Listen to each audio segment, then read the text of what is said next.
Hi guys! Nandito na naman tayo sa lugar na aking paborito.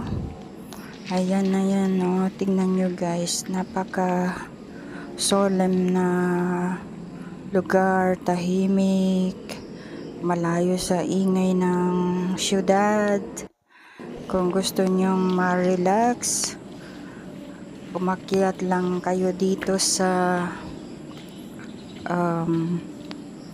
bandang area ng Rizal at makikita nyo ang napakagandang paligid. Super